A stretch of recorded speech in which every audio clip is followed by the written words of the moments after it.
Dr. Harcourt shivered. So, what you're saying is this is a horror podcast? My God, there could be adult language and situations inside.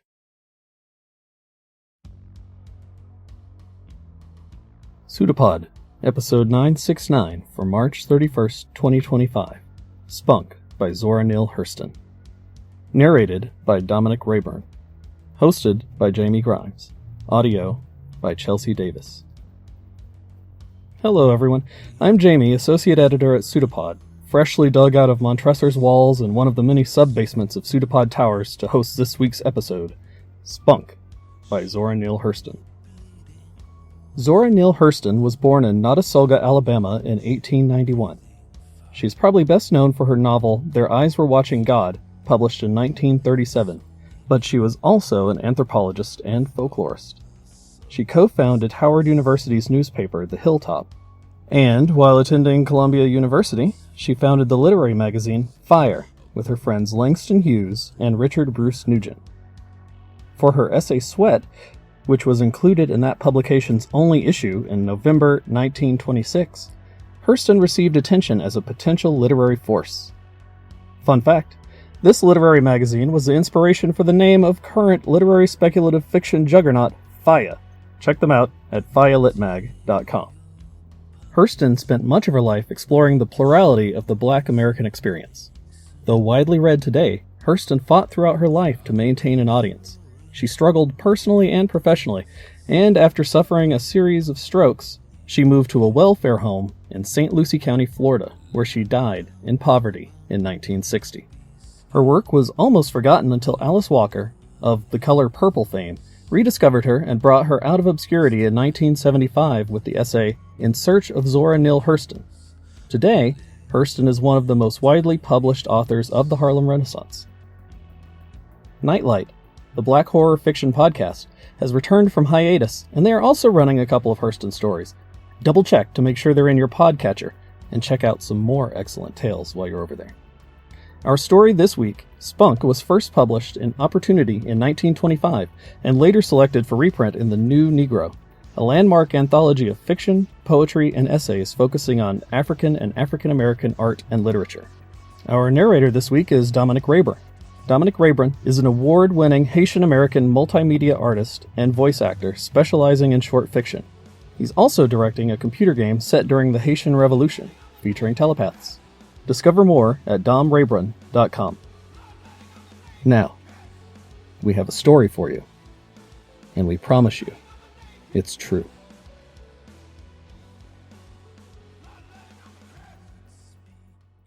Spunk by Zora Neale Hurston.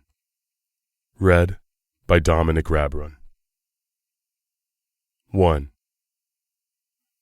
A giant of a brown-skinned man sauntered up the one street of the village and out into the palmetto thickets with a small, pretty woman clinging lovingly to his arm.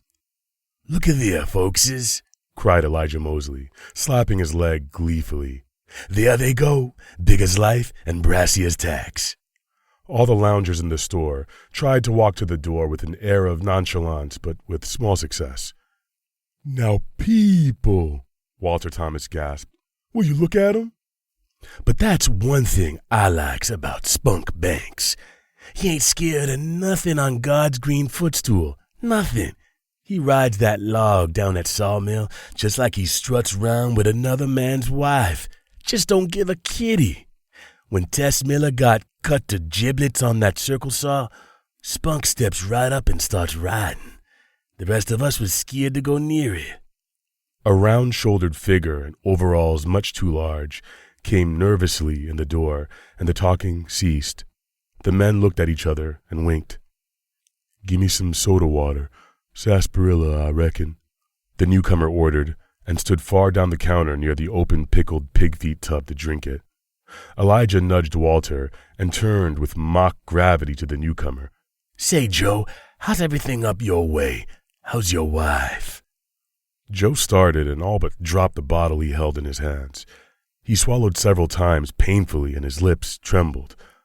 "Oh, Elijah, you oughtn't to do nothing like that," Walter grumbled. Elijah ignored him. "She just passed here a few minutes ago going that-a-way." with a wave of his hand in the direction of the woods.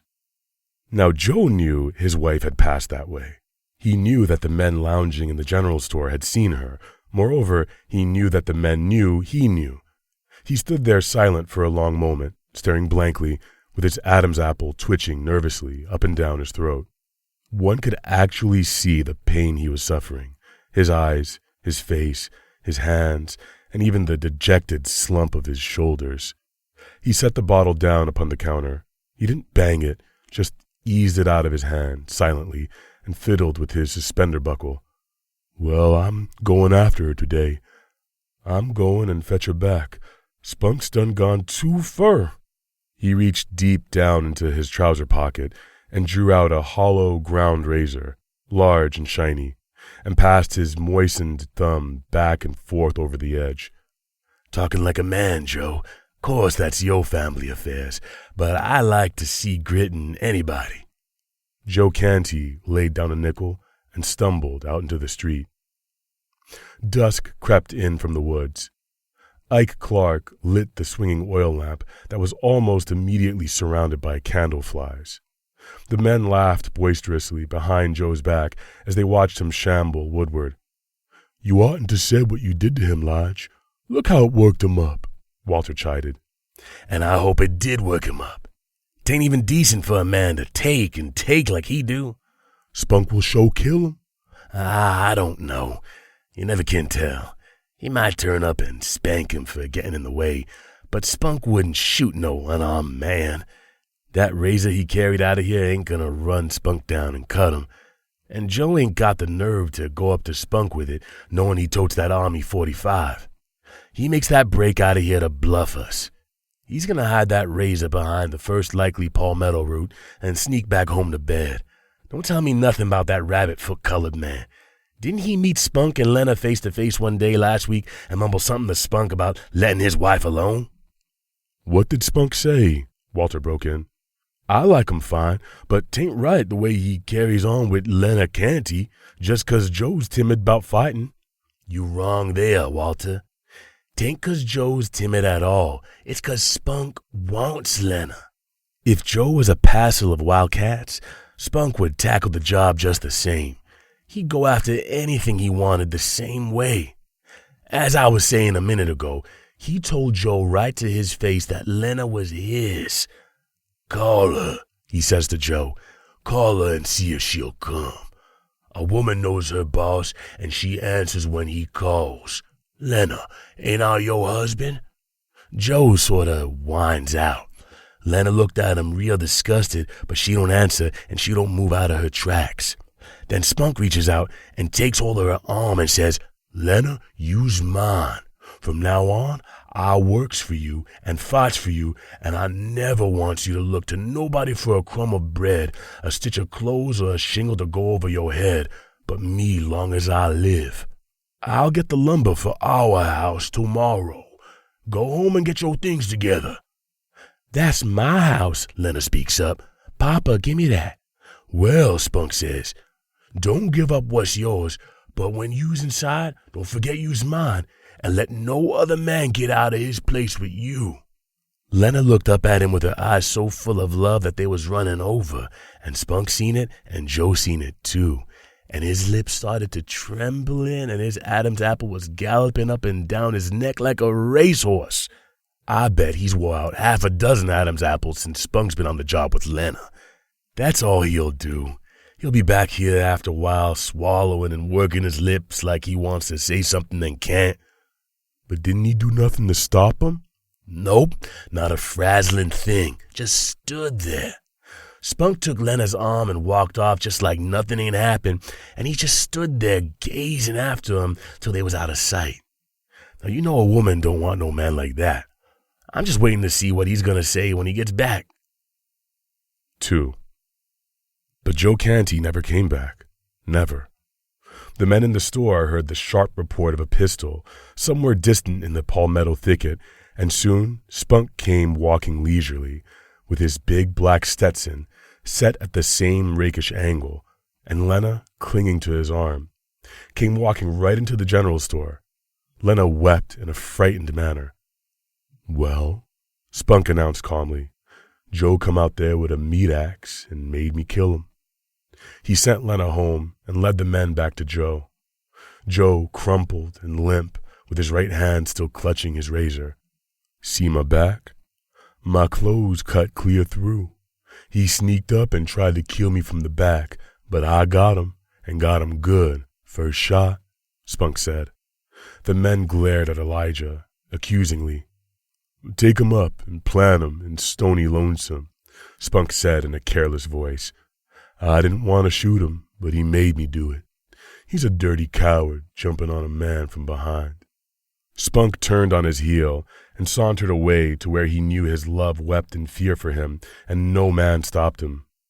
At the general store later on, they all talked of locking him up until the sheriff should come from Orlando, but no one did anything but talk. A clear case of self-defense, the trial was a short one, and Spunk walked out of the courthouse to freedom again. He could work again, ride the dangerous log carriage that fed the singing, snarling, biting circle saw. He could stroll the soft, dark lanes with his guitar. He was free to roam the woods again. He was free to return to Lena. He did all of these things. 3. What you reckon, Walt? Elijah asked one night later. Spunk's getting ready to marry Lena. Nah, why, Joe ain't had time to get cold yet. Know how I didn't figure Spunk was the marrying kind. Well, he is, rejoined Elijah. He done moved most of Lena's things, and her along with him, over to the Bradley house. He's buying it. Just like I told y'all right in here the night Joe was killed. Spunk's crazy about Lena. He don't want folks keep on talking about her. That's reason he's rushing so. Funny thing about that bobcat, wasn't it? What bobcat, Lige? I ain't heard about none. Ain't ya?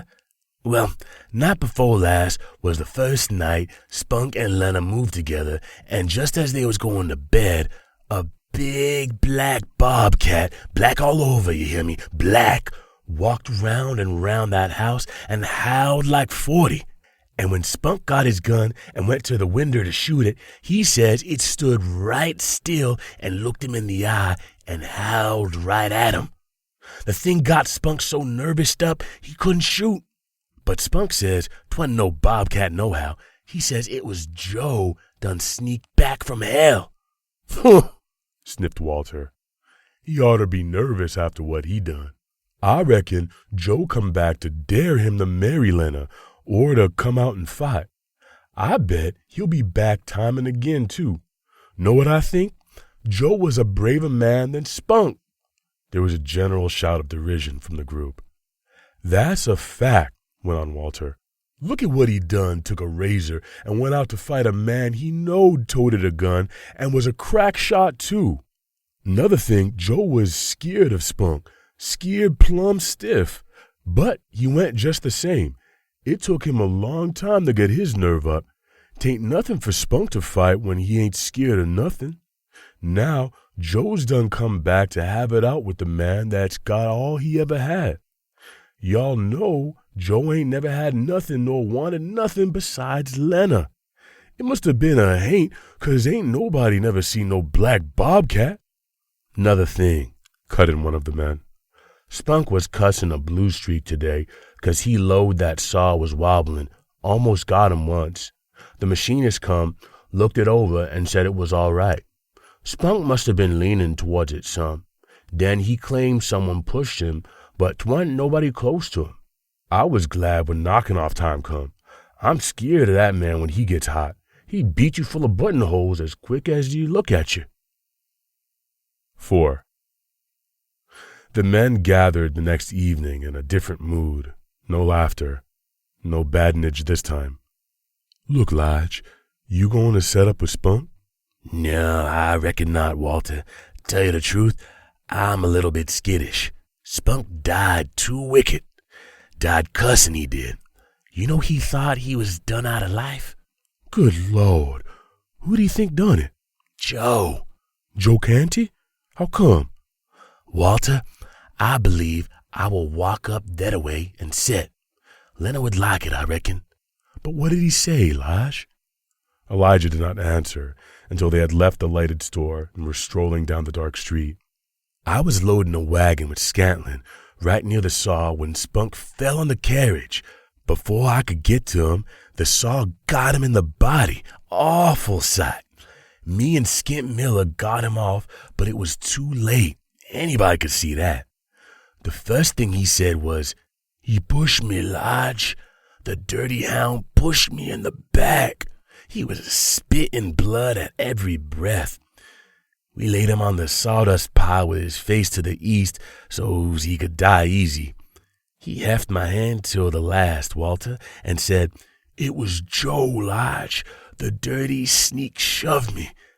He didn't dare come to my face, but I'll get the son of a woodlouse soon's I get there and make hell too hot for him. I felt him shove me. That's how he died." If spirits can fight, there's a powerful tussle going on somewhere over Jordan, 'cause I believe Joe's ready for Spunk and ain't scared anymore. Yes, I believe Joe pushed him myself. They had arrived at the house. Lena's lamentations were deep and loud. She had filled the room with magnolia blossoms that gave off a heavy, sweet odor. The keepers of the wake tipped about, whispering in frightened tones. Everyone in the village was there, even old Jeff Canty, Joe's father, who a few hours before would have been afraid to come within 10 feet of him, stood leering triumphantly down upon the fallen giant as if his fingers had been the teeth of steel that laid him low. The cooling board consisted of 3 16-inch boards on sawhorses.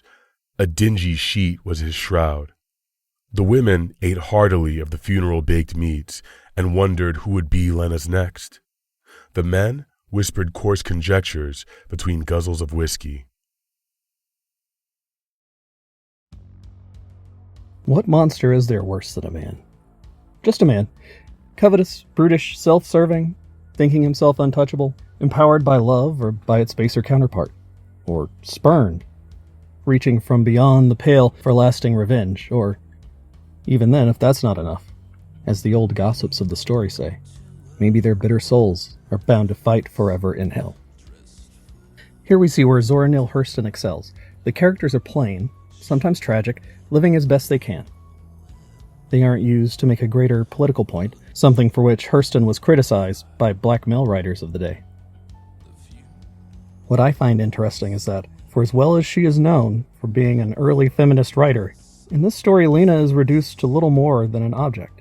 That might be the limitations of the male narrator who can't see a woman as anything more. Or it may be that she is an unknowable force, compelling men to their doom. Joe certainly didn't seem to know her as well as he thought he did. We know little of the particulars between Spunk and Joe and Lena, and it doesn't really matter. People are messy, complicated things. The lack of nuance here more easily allows the complexities of their very real, very human entanglement to become the stuff of myth.